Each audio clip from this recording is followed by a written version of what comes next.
Hello, everybody. We're just going to give it a moment or so for a few more people to join.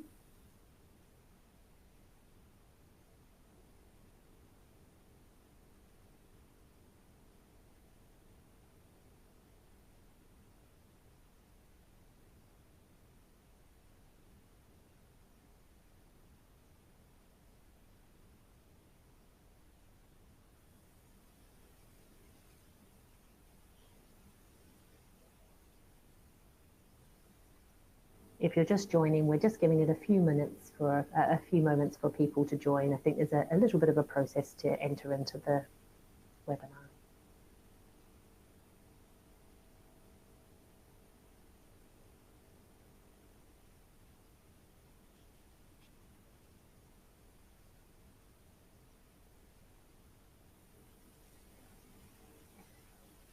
Just as you're joining the call, we're just giving it a few moments for people to join, just to let people in from the lobby.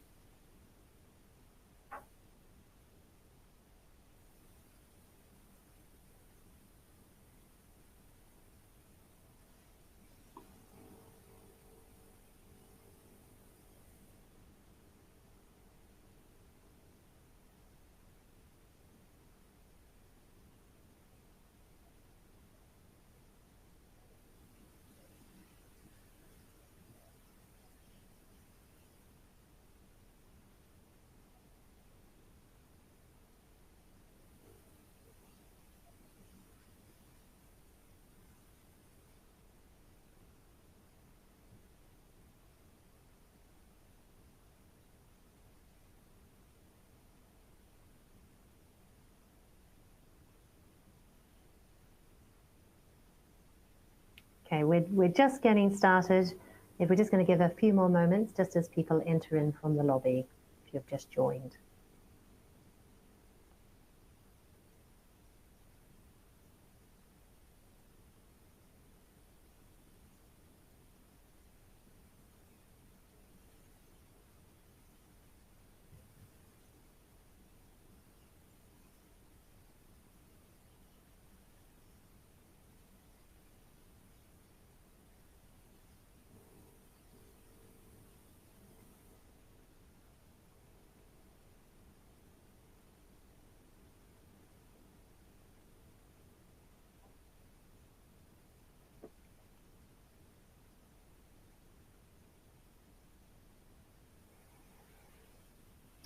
Okay, just before we formally kick off the session, just a few reminders and some housekeeping items for everybody just to take a moment to review.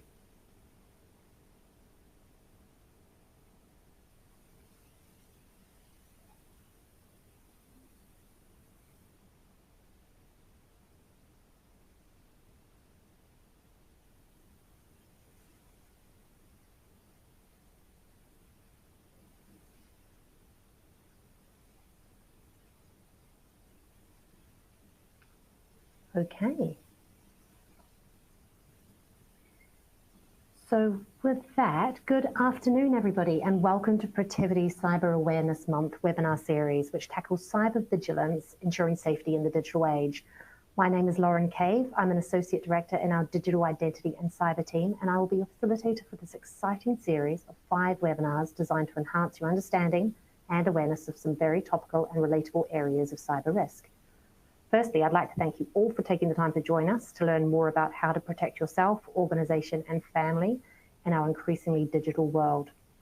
Over the next few weeks, we're going to be covering a range of topics critical to maintaining cybersecurity both at work and at home. Our expert speakers will share insights, best practices, and practical tips that you can implement immediately. Please do ask questions throughout the presentation using the Q&A feature. We will have a few minutes at the end of each session to address as many questions as possible. So today's webinar is on keeping your executives safe from cyber threats, and our expert speakers are Vinayak and Sashank Tadimeti, who are both members of our cybersecurity team. While we're all grouping, there are a couple of questions we would love for you to take the time to answer. So first question, if you can select from the screen, have you seen instances where your senior leaders within your organization have been targeted with cyber attacks?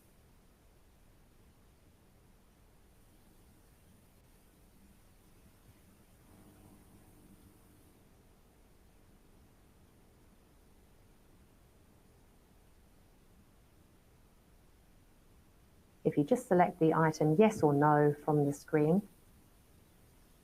that would be great.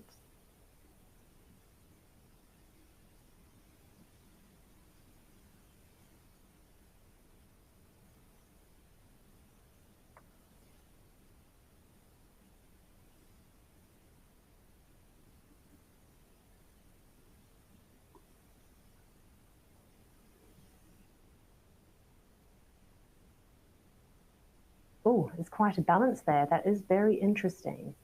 Okay, so on to the next question.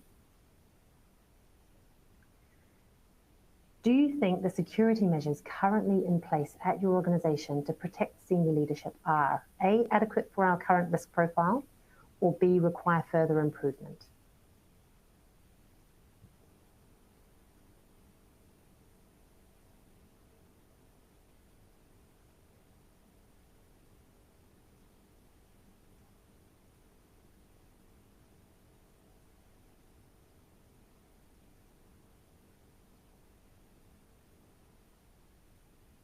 Just give that another moment or so for a few more answers to come through.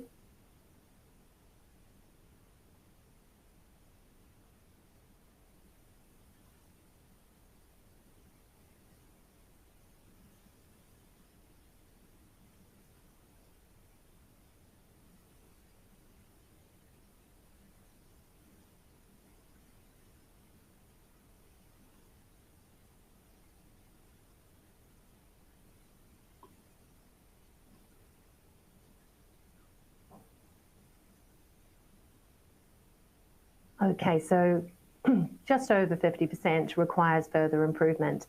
And that is great that some organizations feel that they have got adequate security measures in place. Hopefully you'll be able to learn a few things from this webinar, which should give extra protection in this space as well. So with that, I'm going to hand you over to Vinayak, who'll be able to take you through the presentation. Thank you. Thanks, Lauren. And welcome, everyone. So execs have traditionally always been seen as high-value targets. And what we're seeing in the more recent past is that they've been increasingly targeted by attackers. We're starting to see a trend where a lot of these attacks are being focused on execs. And this largely boils down to three core reasons that we've laid out here. The first one being execs typically have wide-ranging access to systems and applications. A compromised exec credential will typically give an attacker access to sensitive information, which are quite invaluable to them because they can use this information to mount extortion attacks, blackmail attacks, and also aid in their ransomware attempts. Pivoting a phishing attack using a compromised exec credential has always had a high level of success. For example, if you're able to compromise a CEO's email account and then start sending phishing emails from that account internally, odds of a click-through rate are extremely high.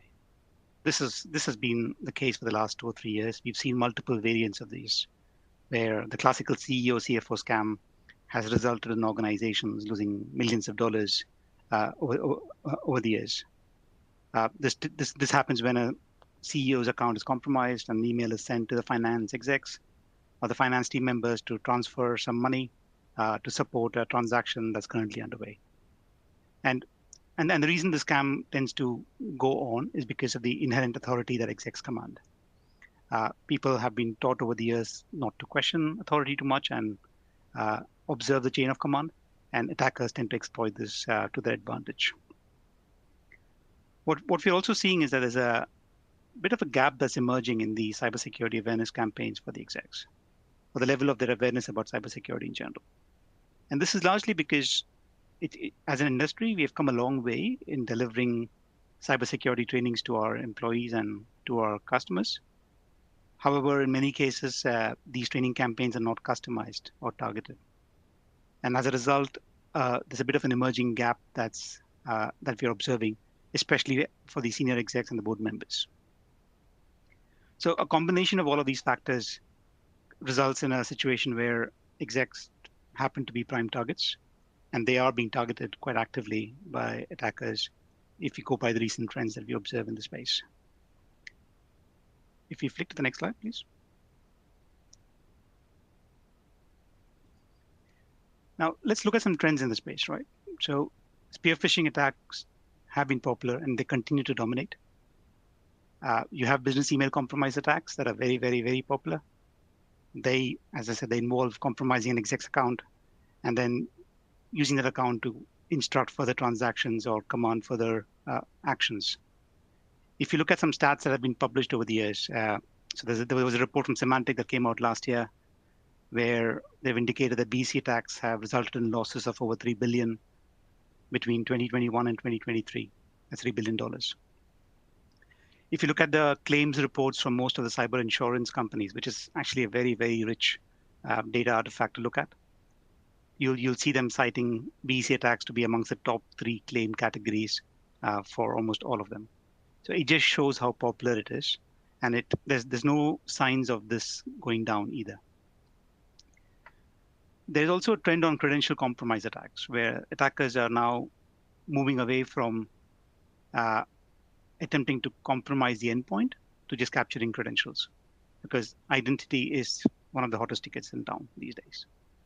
Those captured credentials gives them a way to access information, which they then use to mount subsequent attacks.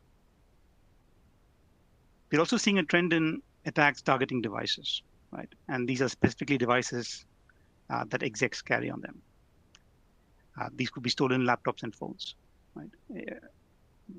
Airports, security checks, transit areas, these are all prime areas where device swaps are known to occur and have happened, and we've seen instances of these being reported more and more these days. In the past, these were happening but not getting reported. But now you have a lot more instances of these being reported. These are not your typical attacks where a thief on the road picks up your phone, right? As we see in London more often these days. These are often very targeted attacks at execs, where someone knows that you're traveling to a given place at a given time on a given flight, and an attempt is made to actively swap out your laptop or swap out that exec's phone at the airport or at the lounge or in any transit area that the exec is traveling to. There are also trends towards attacks targeting personal devices, where attackers have realized that that's a pretty efficient entry point in, because the personal laptop probably does not have the same level of security controls as a corporate laptop. But equally, given the interlinks that we have between our personal and corporate lives, compromising a personal laptop of an exec often will give a way in to getting information that is quite relevant to attackers about an exec. And finally, AI is the buzzword of the season. We can't really go through this seminar without mentioning AI. But as with technology, right? As technology evolves, so do the attackers' techniques. The offensive folks don't always hold back in this case. We've seen multiple examples of AI being used to bring about a positive change and improve our productivity. But equally, AI can be leveraged by the attackers just as effectively for malicious purposes. And we're starting to see a trend in the space, which we'll go a bit more deeper on. But more specifically, right? Let's take 3 examples here. So we have deepfake attacks. So these are attacks that simulate a person's audio or a video, and those are used to launch very, very targeted attacks. Voice can be cloned almost very, very easily. There are multiple tools available online where if you upload, say, 30 seconds of your audio, it's able to develop a pattern and it can create your voice. And this is basically used by attackers to launch very effective phishing campaigns. And finally, on phishing emails. So ChatGPT is there. It's accessible to everybody. So are multiple GPTs. In the past, one of the biggest giveaways for spotting phishing emails was spelling mistakes, grammatical errors, and adherence to known pretexts. Using these generative AI tools, you can create phishing emails very, very easily, and you can almost automate the whole process to a large extent. And we'll walk through some examples where we see this happening. If you can go to the next slide, please. So we spoke about the credential compromise, right? So as we said, exec credentials are amongst the hottest tickets in town. They command a good value on the underground markets. It's less about compromising devices these days. It's more about compromising identities. And what it means is that the pretexts that we see being adopted when it comes to spear phishing execs are largely around these credentials. The intent is to get them to get to a login page, which can simulate either a very popular identity store such as Microsoft or a tool such as Okta, or can be customized to the organization of your choice. The intent is to get them to authenticate with the credentials, and these credentials are then captured and then used to mount for the attacks.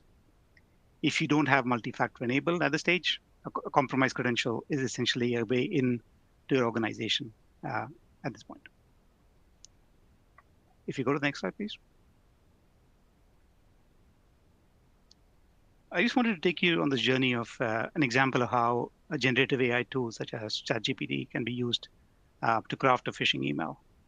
And the entire process end to end takes less than 30 seconds, right? Including the thinking time that the GPT tool needs to react to your prompt.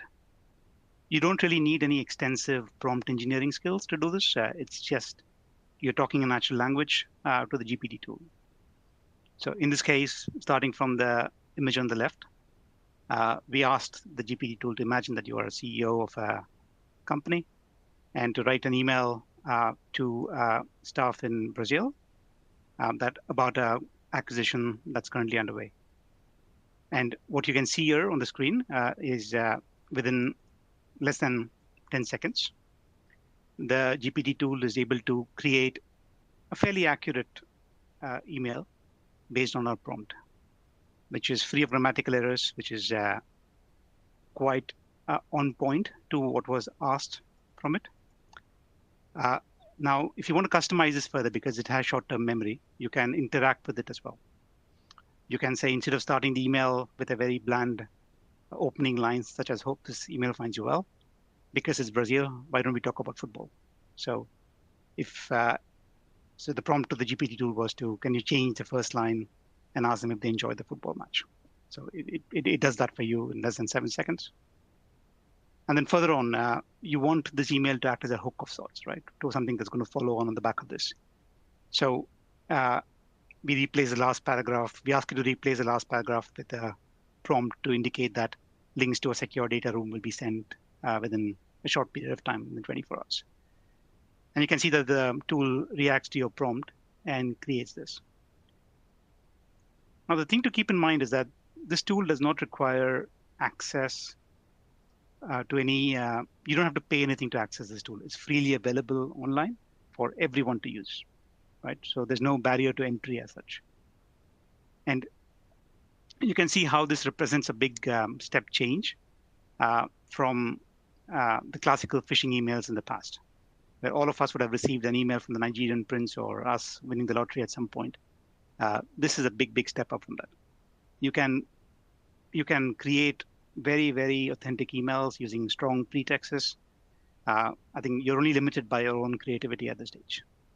It also removes the language barrier, which many of these the attacker groups have. You no longer need to be a master in English. You can use the tool to your advantage to create these emails that are relevant up to you. So summarize the whole process, takes less than 30 seconds. It's just that easy, and it's accessible to everyone, which means the attackers will access it, and they have jumped on it. And many of them have even automated the whole process of generating multiple emails using different pretexts. And it just becomes like a machine that you're defending against at the stage. If you go to the next slide, we'll talk through, we mentioned some of the deepfake trends that we're observing. And I'll invite Sashank to take over and just talk us through some of the trends that we see in the space. Thank you, Vinayak. The wonderful world of AI that we live in today. I mean, it's as you know, just continuing on, Vinayak introduced you to what AI can do in the cyberspace, in the cyber attack space. And deepfake AI is pretty front and center these days, particularly the better part of 2024 and towards the end of 2023. This has become an epidemic of sorts, particularly for senior leadership and business executives. What started off as fun and games, deepfake AI was particularly being used to voice over your favorite Taylor Swift song, or create cloned images to make a meme, etc. But now it has become a very impactful attack vector, particularly targeting individuals, targeting executives in this scenario. What you have in front of you are three newspaper articles, all of them in the recent past. Two of these, cyber attacks did not materialize thanks to quick thinking on the part of the executives and non-technical controls, if I may say that. And one attack actually did go through and had a massive impact. And we'll take a detailed look at all three. If we focus on the WPP attack and the Ferrari executive attack, both of them had a very similar attack vector, attack path on the executives. Firstly, it began with the hacker setting up a fake WhatsApp account using publicly available images of the CEO as a profile picture, and sending a mail out to finance employees or finance executives within the company, stating that there is an acquisition that is meant to happen and there is a need to mobilize funds to support that, and it needs to be done pronto on priority basis. So what happened next is some these executives, they got on calls with the CEO purportedly. And as is the case with the WPP attack, the executive found the interaction, the voice clone, pretty accurate, but he found the interaction to be very mechanical, and that was a giveaway, and the attack did not go through. In the case of the Ferrari executive, similar situation. Again, he got onto a conversation with the hacker, and the voice clone was at play. And what is very interesting is the executive at Ferrari mentioned later on that the voice clone was very convincing, and also it managed to have a southern Italian accent that the CEO Benedetto Vigna has in real life. So it is telling you how accurate and how dangerously precise these technologies can be when creating an attack scenario. However, the executive quick thinking, like I said, ended up asking the hacker what was the book recommendation the CEO gave to the executive the last time when they had a meeting. So which was, again, a giveaway that this was not a legitimate conversation. But what you can see from both these scenarios, and which is also the scenario in the third case, the successful attack, is there is a sense of urgency that is created. Naturally, that a transaction needs to happen pronto, it needs to be done on priority basis. And there's also a sense of exclusivity that is created, stating that there's only 3 or 4 people within the organizations that are aware of this, including yourself. You shall be bound by NDA, and sometimes they also follow up their conversation with a link to click on an NDA document, and that might purportedly have malware in that as well. So if we just flip our focus onto the next one, the successful attack that actually happened.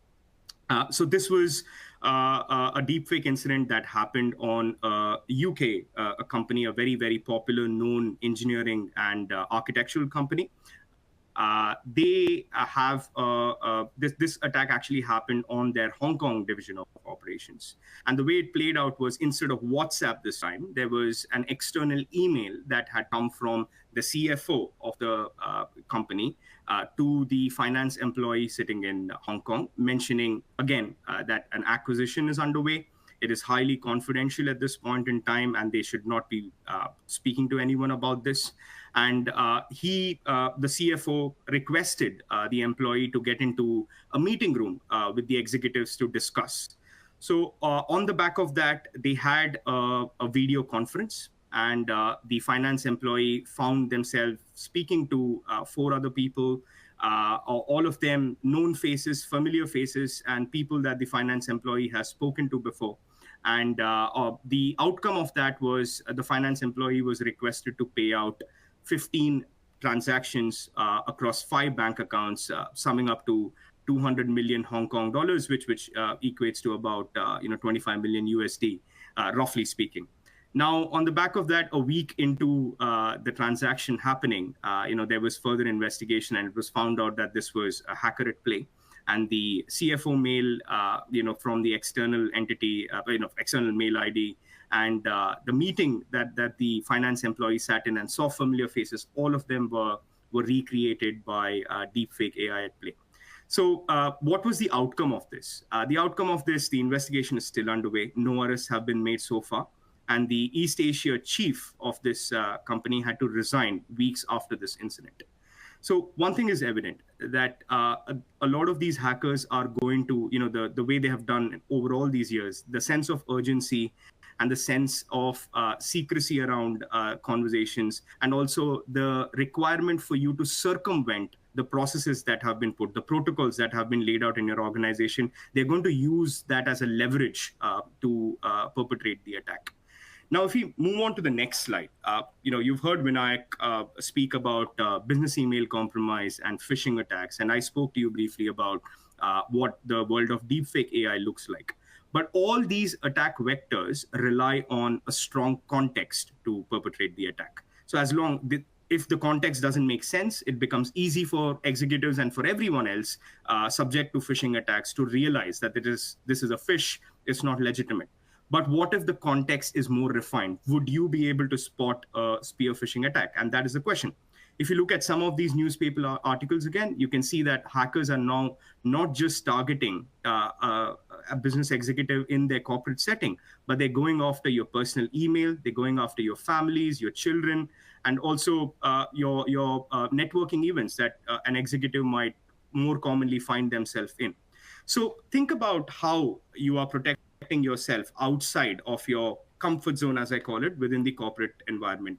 We have come a long way in the cyberspace. Awareness is not a challenge anymore. A lot of companies are taking the necessary steps to protect the executives and everyone else in their organization. But it is important to understand that the boundary of protection does not limit us within the corporate setting. You need to think about how you're securing yourself outside of the corporate setting. When you're on the move, when you're visiting other countries, like Vinayak mentioned, when you're traveling, you're at airports or in other places. Also think about networking events. You end up getting LinkedIn messages from a lot of people, and potentially if there are links embedded into the messages, you need to be careful as to what that could be. Also, nowadays, a lot of people are exchanging business cards with QR codes on them. And that QR code, once you scan it, could land you onto a phishing site as well. So it could be, it's popularly called as phishing attacks or QR phishing attacks. So a lot of entry points to think about. Your home network, your personal email ID, the context that's coming from your personal life, from your partners, from your children, from your relatives, etc. The networking events. Also think about the smart devices that you use, IoT devices, wearables that you utilize, or smart home devices that are in the house. If you're using default configurations on all these devices, they again become an entry point for the hacker to get more information about your personal life. And to add to all that, social media. Data has been more accessible today, and it's easy to profile you from a hacker's perspective and build a very compelling context. And further to that, leverage the technologies that we spoke about to build a very compelling attack scenario. Now, I'd like to quickly talk to you about 3 data insights that we came across in our research.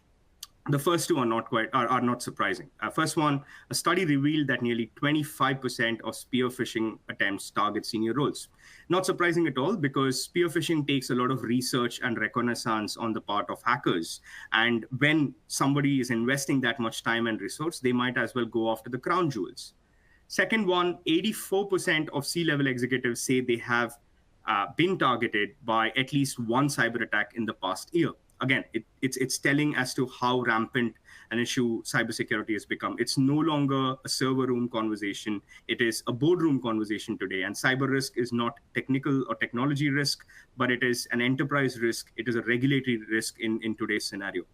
Now, the most important insight that we've come across is 76% of CEOs admit to bypassing security protocols to get something done faster. Technology will only take us so far. We might have the best firewalls, the best processes, and the best policies that an organization built. But if we choose to circumvent all that in the interest of speed, there are legitimate business scenarios where this is a demand, but it is very, very important to weight that against the security protocols that have been put in place. So again, these are some of the problems that we have seen. Now that you have a good understanding of the problem statement, I'll pass it on to Vinayak to take you through some of the solutions and what we need to look at. Thanks, Sashank. So in terms of protecting execs, right, what can we really do? So we call this the security trifecta. It's about what can be done at the office, what can be done at home, and then what can be done when the execs are on the move. So let's just talk through each of them in a bit, right?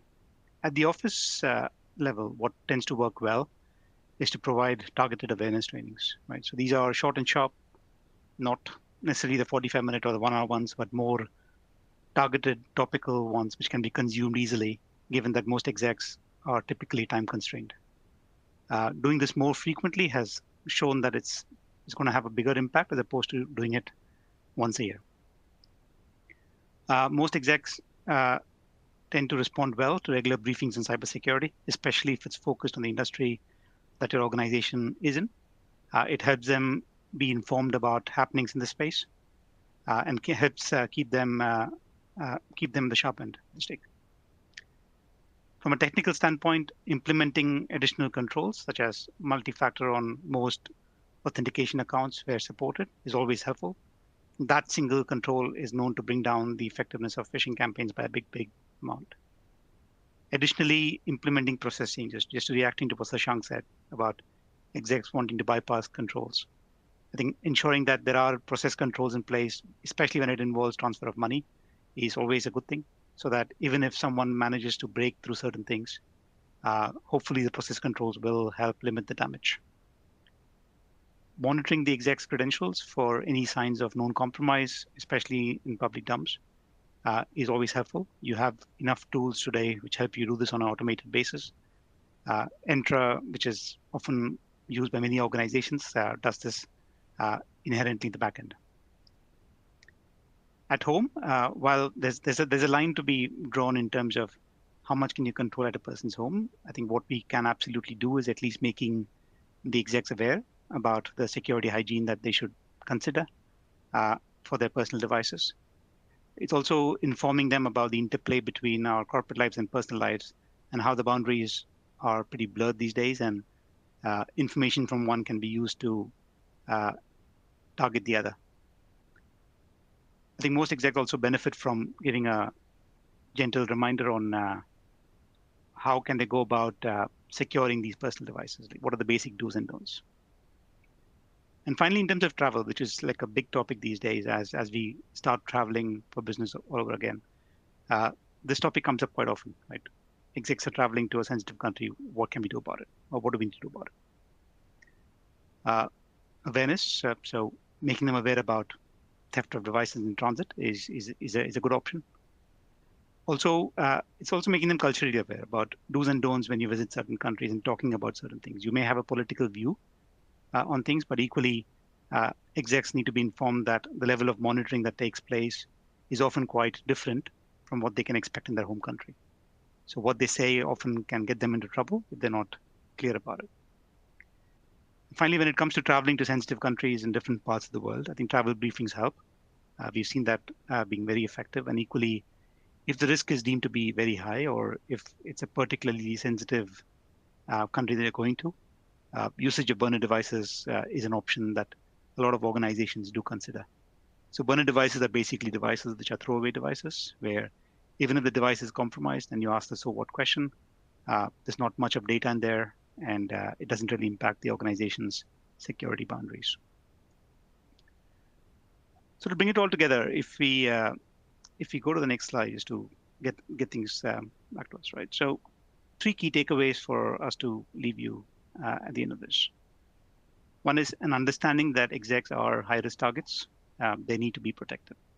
And often the level of protection that you have for a general employee is not sufficient enough for execs. It needs to be more targeted. The one-size-fits-all approach doesn't work, or has not been shown to be working. It requires a more focused approach in securing execs and covering the various attack paths that are applicable to them, some of which we have highlighted on our talk today. And finally, an increased awareness, right? Increased awareness does not hurt at all. And the more aware we are about the scams that take place, the more aware we are about the attacks that can take place, the better we'll respond to some of the prompts that will come our way. As Sashank said, technical controls go a certain way, but they're not foolproof. Right? So there's an element of reliance on awareness as such. With that, I'd like to open the floor to some questions that have come through the chat. Lauren, do you want to just take us through this?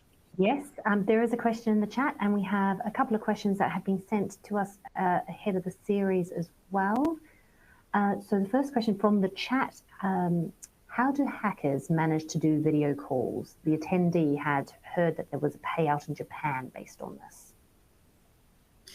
Yeah, I mean, I can get started on that and pass it off to Vinayak. So there's a lot of tools that are out there at the moment. I mean, a quick Google search will, take you to, all things AI, and some of them, particularly, I think the Lensa AI and Deepface Lab is one solution out there, which is very effective.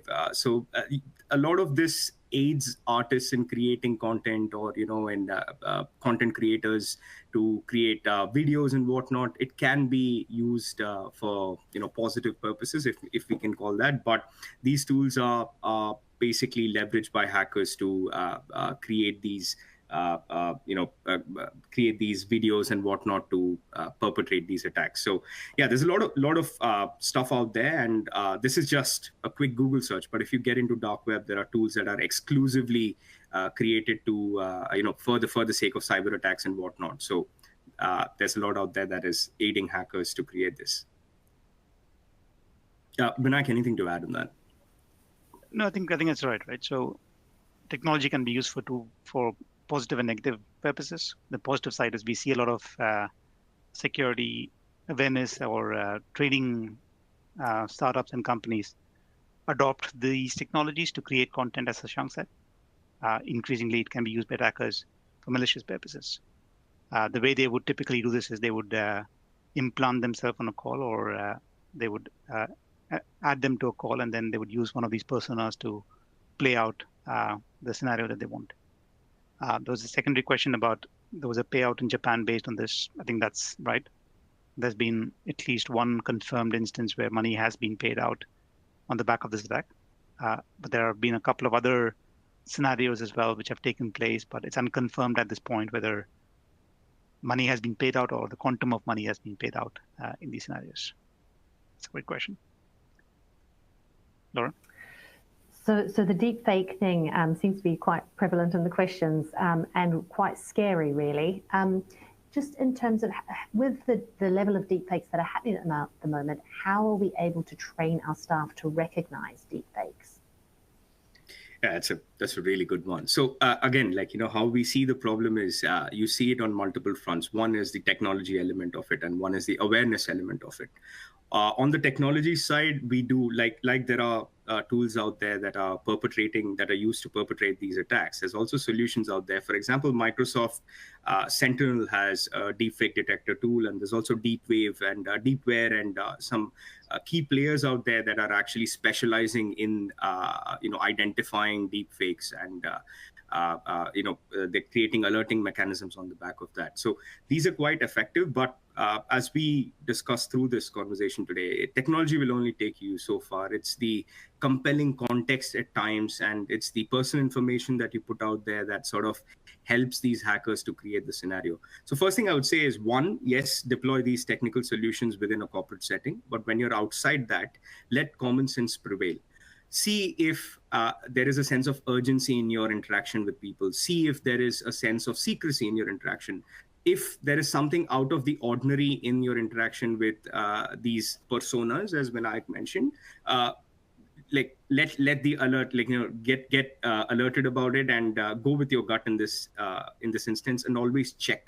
So always have a second non-technical check, pick up the phone, call the numbers talk to the people and then verify if this is the case before you go ahead with those financial transactions and all that. So one, awareness and technology together will help us combat this risk. Thanks, Sashank. There's one more question about, are there any technologies that are emerging to produce, which are coming up, which can help protect execs? It's an interesting one, right? So as these attacks become more targeted, we are seeing a trend of startup companies in this space coming up to protect execs. So there are at least 3 or 4 of them which have come up in the last year, which are focusing on protecting execs. Prominent of them being a company called Blackcloak. They provide a service where they essentially protect execs both at the corporate level and at the personal level, where they have an app which goes on the phone, and the app basically ensures a secure configuration, and there's a concierge white glove service that they provide. Equally, the other players like ZeroFox, which specialize in monitoring the dark web for any sort of information that pertains to the execs and providing them with guidance along with their concierge service. So multiple such options are emerging. It just shows that the problem is real. Because these startups are getting funding and they're increasingly getting adopted. And we kind of expect more action in this space over the coming months as well. Lauren? Great, thank you.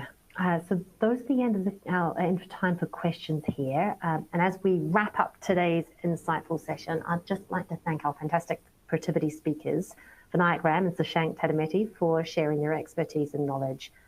To highlight some key topics from this webinar, we've shown how bad actors are leveraging AI to target executives. We've looked at the scary reality of deep fakes impersonating executives. And we've also covered the security trifecta of safeguarding executives' home, office, and travel. We hope you found these insights as informative and actionable as we have.